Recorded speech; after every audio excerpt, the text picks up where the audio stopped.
Bonjour et bienvenue dans le Journal de l'Emploi. Nous allons faire aujourd'hui un point sur les opportunités dans l'artisanat en Île-de-France. Avec nous, Laurent Munro, bonjour. Bonjour. Vous êtes président de la Chambre régionale des métiers de l'artisanat d'Île-de-France. Alors, l'artisanat, c'est toujours la première entreprise de France ?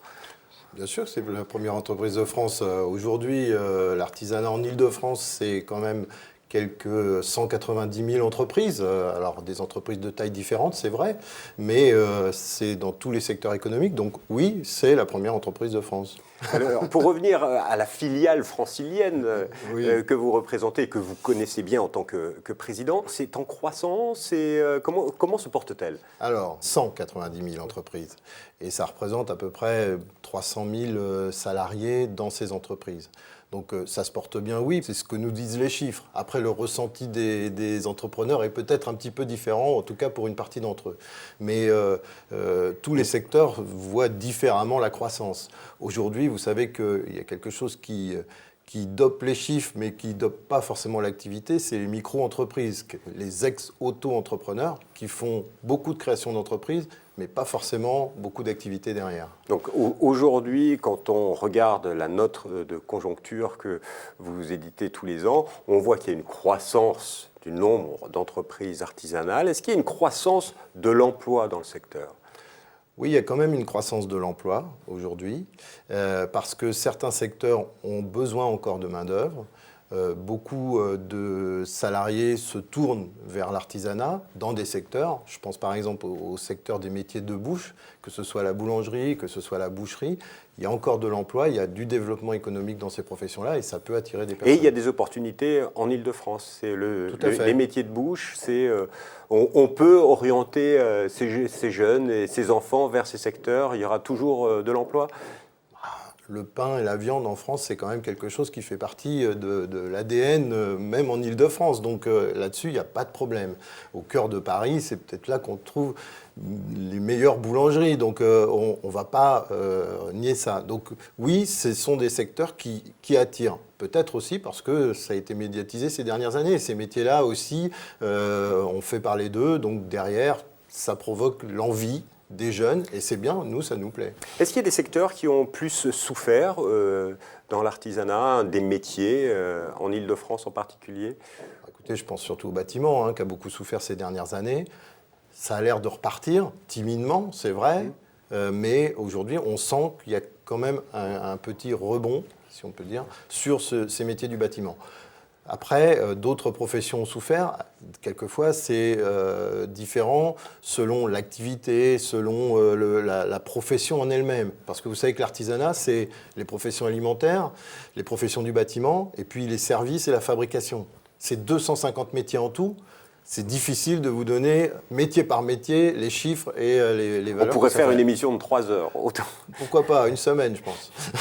Alors, pour revenir à ces 250 métiers, il y a des besoins. Et d'une manière générale, vous me parliez de morale des chefs d'entreprise. Dans la note de conjoncture, il s'améliore ce moral ? Oui, il s'améliore globalement. Mais il y a quand même 41% des chefs d'entreprise aujourd'hui qui continuent à souffrir et qui affirment qu'ils continuent à baisser en chiffre d'affaires. Ensuite, il ne faut pas nier non plus que le chiffre d'affaires, ça ne fait pas tout. Faire du chiffre d'affaires, c'est bien. Faire des bénéfices ou gagner sa vie, c'est mieux. Et c'est ce qu'on voudrait bien pour l'ensemble de nos collègues artisans aujourd'hui.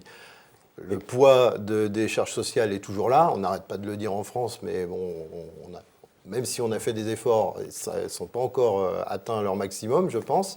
Et puis, les trésoreries, avec les effets de crise qu'il y a eu, sont toujours dépendantes un petit peu de ce que va pouvoir faire les banques, notamment avec les artisans. Voilà, d'une situation un petit peu compliquée, mais une tendance, on va dire, globalement positive. On va dire que 2017 sera peut-être une meilleure année. Tout à fait, c'est ce qu'on espère. Mais enfin, il ne faut pas non plus que ça tourne à la méthode Coué. Il ne faut pas se dire que ça va pour que ça aille. Il faut que ça soit concret. Néanmoins, vous l'avez dit, il y a des secteurs qui recrutent encore. Il y a des vrais besoins parmi ces 250 métiers. Et pour cela, il faut attirer des jeunes. Voilà. Et justement, en Ile-de-France, il y a des centres de formation. Que font les chambres de métiers de l'artisanat en matière de formation? J'imagine la voie royale, c'est l'apprentissage pour devenir artisan. Voilà, vous le savez, l'apprentissage, c'est dans l'ADN des artisans qui sont toujours normalement passés par cette voie-là. 50% des artisans ont été apprentis, donc c'est quelque chose qui fait partie de leur vie.